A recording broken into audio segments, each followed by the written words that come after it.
Hello and welcome to the European Resilience Initiative Center video podcast. Over 300 billion euro of Russian sovereign assets are being frozen worldwide, and almost 200 billion of them in Europe.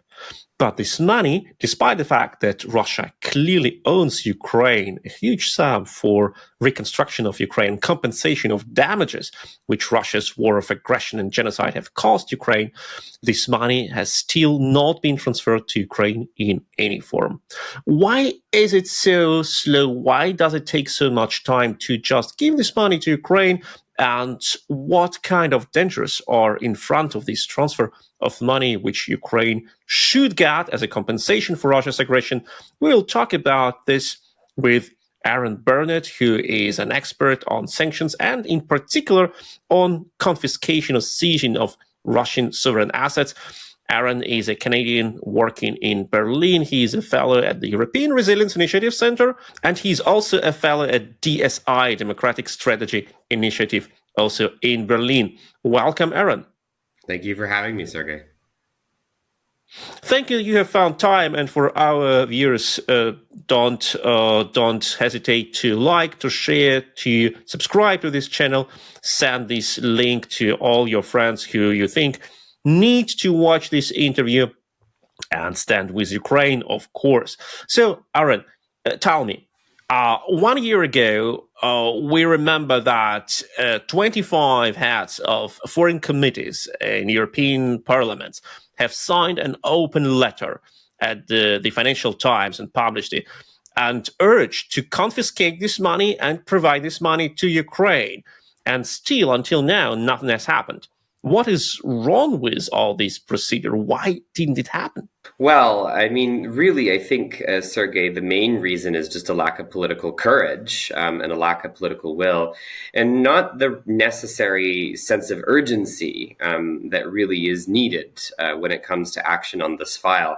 I mean, these assets have been frozen now for quite a long time. I mean, they've been frozen since February 2022, when the G7 originally decided that it was going to immobilize Russian central bank reserves, 300 billion around the world. And as you said, I mean, a year ago in particular, we started seeing a lot more calls, a lot more attention getting paid to these assets. You mentioned the Financial Times letter, 25 chairs of foreign affairs committees, deputy chairs or senior parliamentarians from all around Europe, the Baltics, Germany, also the US at the time, the United Kingdom, all calling upon G7 governments to actually take this action.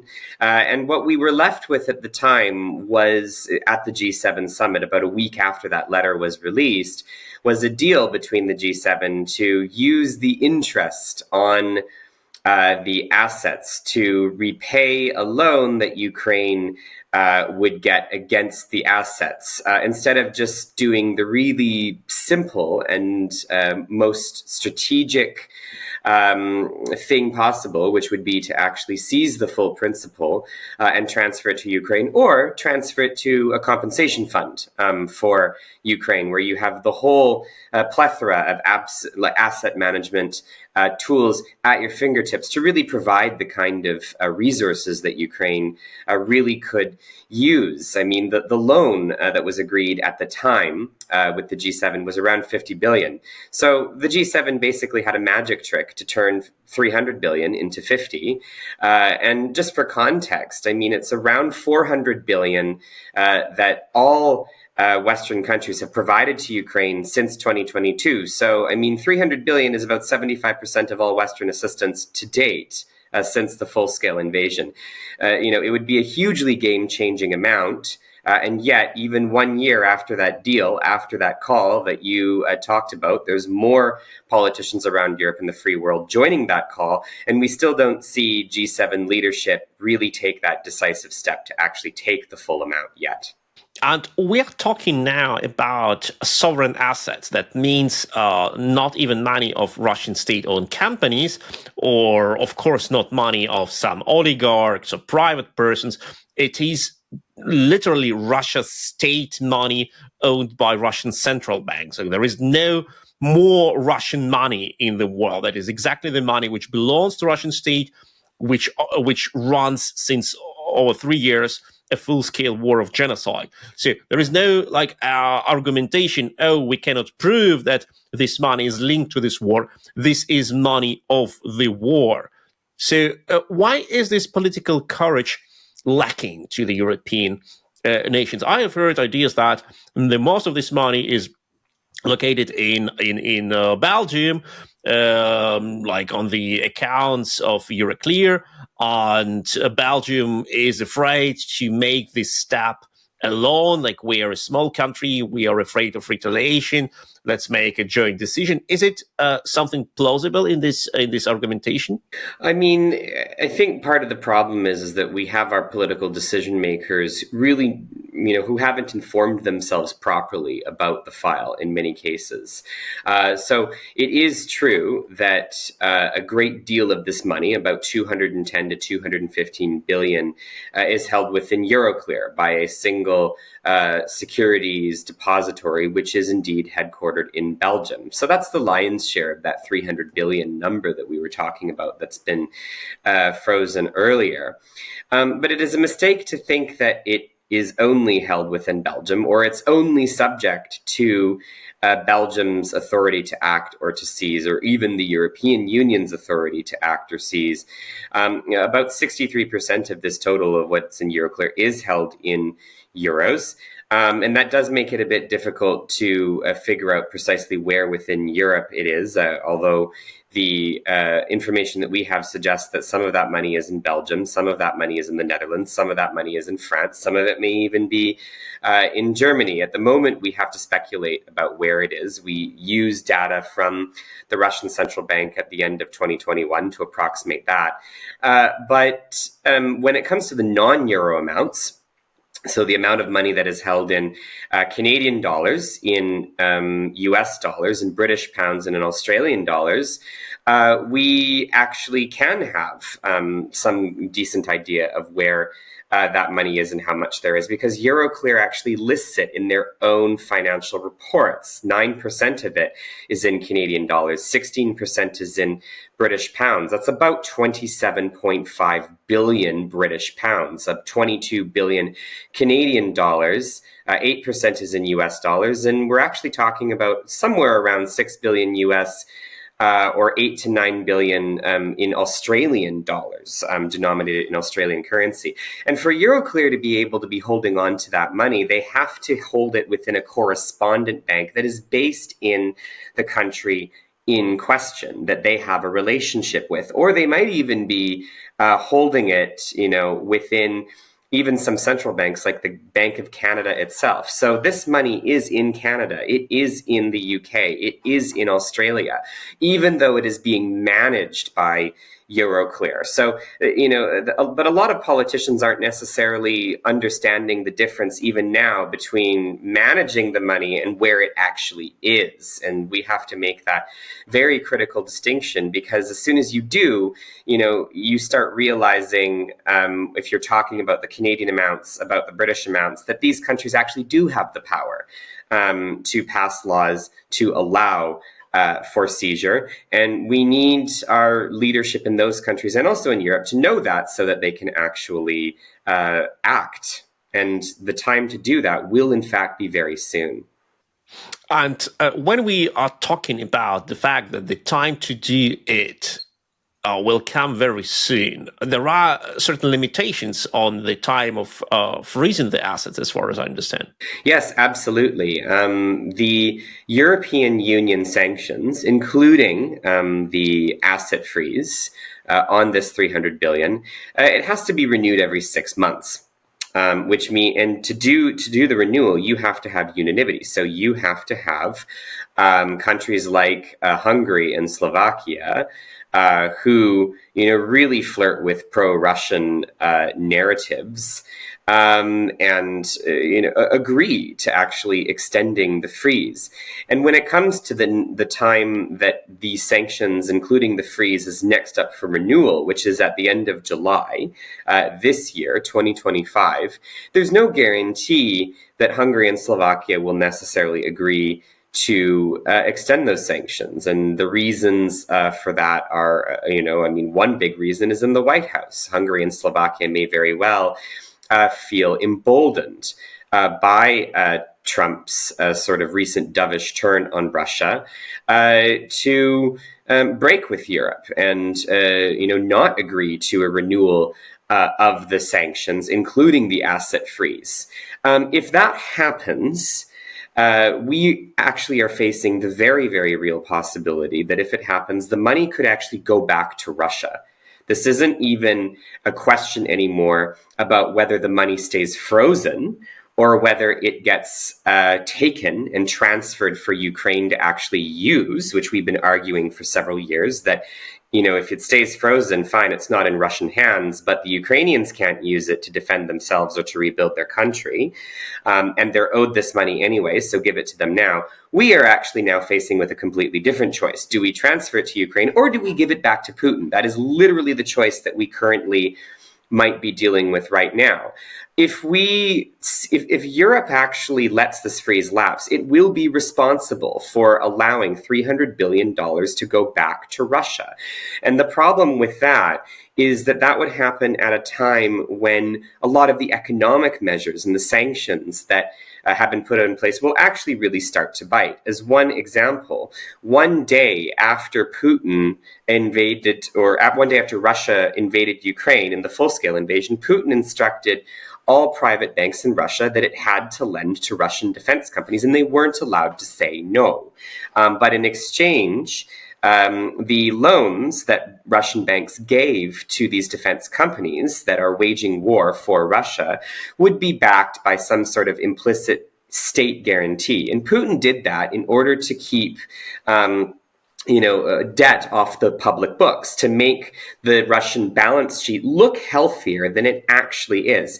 And lately, we've been having the governor of the Russian central bank go into Putin and start saying, this is starting to cause us problems. All of this off-book debt is starting to cause us problems, and it's going to make it harder for us to even keep the Russian economy afloat, let alone wage war. Well, the amount of off-book debt that is estimated to be in Russia is actually around, you guessed it, $300 billion, which means that if Europe allows this money to go back to Russia, Putin gets exactly the bailout that he needs to be able to avoid, serious economic pressure from waging this war. And he gets a fresh injection of cash to spend on the Russian war machine, which you can bet is not just going to be used against Ukraine. It's going to be used against the rest of us in Europe if Putin gets the chance. This would be a catastrophic outcome, yet we are not seeing the urgency that is needed from political leaders to actually prevent Putin from getting his money back, to transfer it to Ukraine again. They seem to assume that they can just keep this money frozen indefinitely. And that is a really dangerous assumption, because all it takes is a country like Hungary or Slovakia to say no in July, and then we're dealing with the worst case scenario. Is there any person with a name and position who should be addressed, or maybe a group of persons who should be addressed with this message? And we need to tell them, look, just put your signature under this document and the question is solved? Or is it a sort of a collective decision of a number of institutions which just say, oh, we're not sure if it is in our competence? So there's a few things that individual national leaders can do, particularly ones that don't use the euro as their currency. So obviously, UK Prime Minister Keir Starmer, whoever ends up winning the Canadian election, which is due on April 28th, that's when our election is.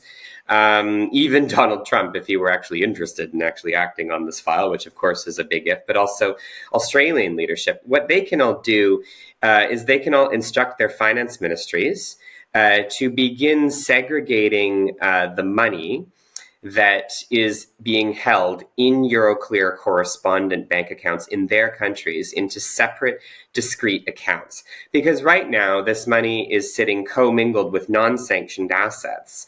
So the finance ministries in these countries really have to do their due diligence and their jobs to really say, this is where that money is. This is the money that is sanctioned. This is the money that isn't. And all of the money that is sanctioned and frozen, we're going to put into discrete, clean accounts. And then if you do that, you can keep them frozen yourself.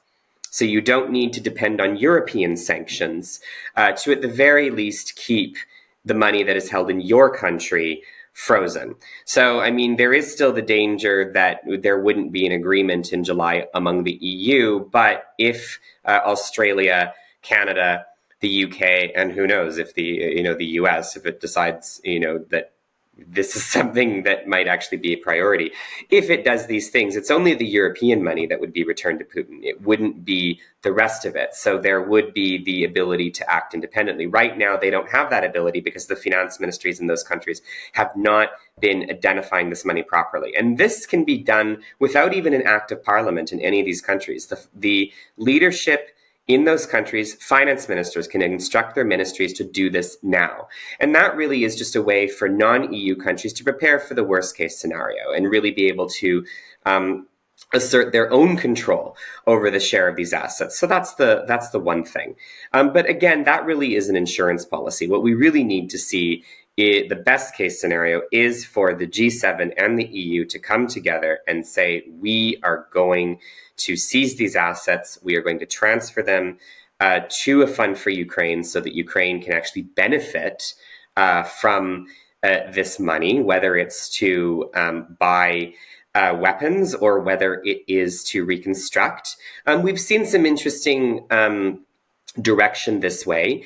In Germany, where you and I are both based, there is actually a mention in the new coalition agreement about using the assets. Now it says use, it doesn't say confiscate, but it does actually mention the possibility of using this as a policy option and saying that Ukraine can be supported both militarily, economically, and in terms of reconstruction with this money. That is a big step already from the constant no's that we were hearing from Chancellor Olaf Scholz. And I think that what we really need to see is we need to see leadership from a few key countries. We need Germany to show leadership on this file. We need France to finally show leadership on this file. Along with the UK and Canada, whoever happens to win the election on April 28th, and say, we're going to get this done. We're going to show leadership. And it's going to be very difficult, I think, for other countries to sort of dissent from that, if that is the leadership that gets decided, especially because this has been a G7 action, and under international law, the confiscation of assets is treated as a countermeasure rather than a sanction, which means every single EU member state does theoretically have the power to confiscate themselves if the asset is sitting in their borders, rather than do it at the European level. But the best possible outcome is still to get a European agreement. And that is also going to require some big countries like Germany and France to give Belgium some assurances and to say, we are going to stick by you through this, but this really needs to be done. So we need that political leadership from key people. Can we expect such level of political leadership from the new German Chancellor, Friedrich Merz, who most probably will be a Chancellor in the next weeks, will be confirmed as a Chancellor? And what is the position of the designated finance minister of Germany? Well, this is an interesting one, because it's not quite clear at the moment what Friedrich Merz, the next chancellor, really thinks about the confiscation of frozen assets, what he really thinks about it. However, I would say that there are some signals that we see that his party, the CDU, is increasingly open to the idea. The passage on confiscation of Russian assets that came through the working group on foreign policy into the coalition agreement, and we see some, very influential politicians within the CDU and in foreign policy who were in that working group who would have been looking at this during those negotiations. Those politicians include figures like Norbert Röttgen, like Thomas Erndl, like Wolfgang Steffinger, and all three of those politicians have publicly stated that they support the confiscation of assets previously. Wolfgang Steffinger actually did that at an ERIC event that you and I organized together with some of our compatriots on this file, like Yulia Siskina with Razum for Ukraine. Wolfgang Steffinger sponsored that event within the Bundestag and publicly stated already a year ago that he was in favor of this. And since then, many different politicians have taken it up, including Norbert Röttgen repeatedly on German TV, before, during, and after the election, that this was a necessary step. So we do see some ideas that the CDU is pushing that way. And the rumored appointee for finance minister Lars Klingbeil of the Social Democrats has actually stated that he is in favor of the confiscation of Russian assets. He has said that a while ago already, almost a year ago. He publicly said that he was in favor of it. So we don't know precisely exactly what Merz thinks, but we are seeing a German administration and government and next Bundestag come together that does seem to be a lot more open to the idea. So let us hope that the new government will use this time before the end of July, when the sanctions, European level sanctions, should be prolonged, and finally undertake very concrete steps to get this money and send them to Ukraine, or to a sort of a separate fund where they can be used to compensate to a certain extent the level of Russia-induced destruction in Ukraine. Thank you for this interview, Aaron Burnett, fellow of the European Resilience Initiative Center and fellow of the DSI, Democratic Strategy Initiative in Berlin. Thank you for what you do. Take care and stand with Ukraine. Thank you for having me. Stand with Ukraine. Slava Ukraini. Героям слава.